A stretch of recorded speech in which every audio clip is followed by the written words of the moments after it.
کیمیائے سعادت پارٹ 226۔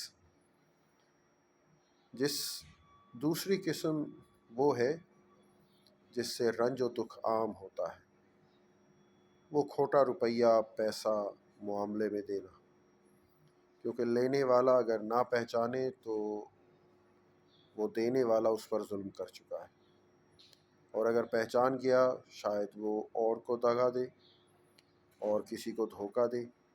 اسی طرح مدت دراز تک دغا بازی کا سلسلہ نہ ٹوٹے تو پہلے جس نے دغا بازی کی ہے اس پر ان سب کا مظلمہ ہوگا۔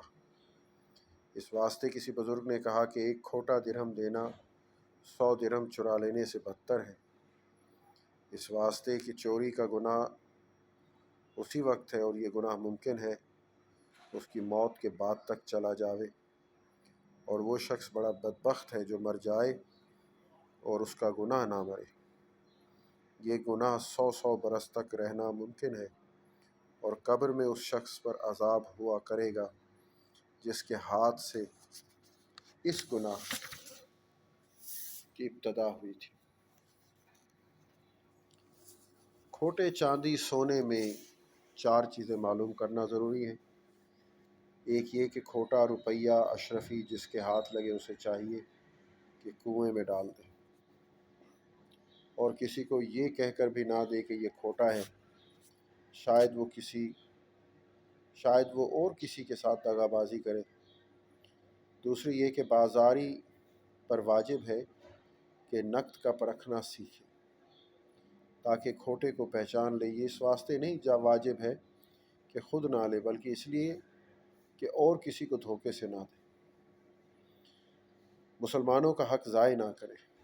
جو شخص یہ کام نہ سیکھے گا اور دھوکے سے کھوٹا روپیہ اشرفی اس کے ہاتھ سے چل جائے وہ گناہ گار ہے، اس واسطے کہ جو شخص جو معاملہ کیا کرتا ہے اس پر اس کا علم سیکھنا واجب ہے۔ تیسری یہ ہے کہ اگر کھوٹا روپیہ اس نیت سے لے گا جو رسول مقبول صلی اللہ علیہ وسلم نے فرمایا، رحم اللہ عمران سہل القضاء و سہل الاقتداء۔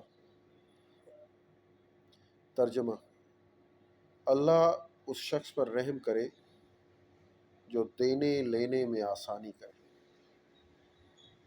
تو اچھا کام ہے، لیکن کنویں میں ڈالنے کی نیت سے لے۔ اگر یہ اندیشہ ہو کہ خرچ کر ڈالوں گا تو اگرچہ کھوٹا ہونا صاف کہہ بھی دے گا تو بھی لینا نہ چاہیے۔ چوتھی یہ ہے کہ یہ کھوٹا سکہ وہ جس میں چاندی سونا مطلقاً ہووے ہی نہیں، لیکن جس میں ناقص سونا چاندی ہے وہ اسے کنویں میں ڈالنا واجب نہیں، بلکہ اگر اسے خرچ کرے گا تو دو باتیں واجب ہیں۔ ایک یہ کہ دوسرے سے کہہ دے کہ یہ ناقص ہے، چھپائے نہیں۔ دوسری یہ کہ اسے دے جس کے امانت دار ہونے پر اعتماد ہو اور وہ بھی کسی سے دغا بازی نہ کرے۔ اگر یہ جانے کہ یہ خرچ کرتے وقت دوسرے سے ناقص ہونے کا حال نہ بتائے گا تو اس کی ایسی مثال ہے جیسے انگور ایسے شخص کے ہاتھ بیچے جسے جانتا ہے شراب بنائے گا، یا ہتھیار ایسے شخص کے ہاتھ بیچے جسے جانتا ہے کہ رہزنی کرے گا۔ یہ امر حرام ہے۔ معاملہ میں امانت داری دشوار ہونے کے سبب سے اگلے بزرگوں نے امانت دار تاجر عابد سے بہتر کہا ہے۔ دوسری نوع ظلم خاص ہے، یہ اسی پر ہوتا ہے جس کے ساتھ معاملہ ہو۔ جس معاملہ میں کوئی خاص ضرر ہو وہ ظلم ہے اور حرام ہے۔ خلاصہ یہ ہے کہ جو عمرہ اوروں کی طرف سے اپنے اوپر پسند نہ کرے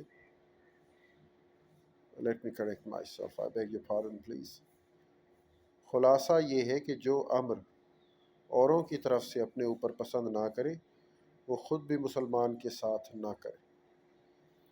ہرچہ برخود ناپسندی بردیگراں ہم پسند۔ جو شخص جس امر کو اپنے لیے پسند نہیں کرتا اسی امر کو دوسرے مسلمانوں کے واسطے روا رکھے اس کا ایمان ناقص ہے۔ اس کی تفصیل 4 چیزوں سے معلوم ہوگی۔ ایک یہ کہ مال کی تعریف حد سے زیادہ نہ کرے۔ یہ بے فائدہ ہے۔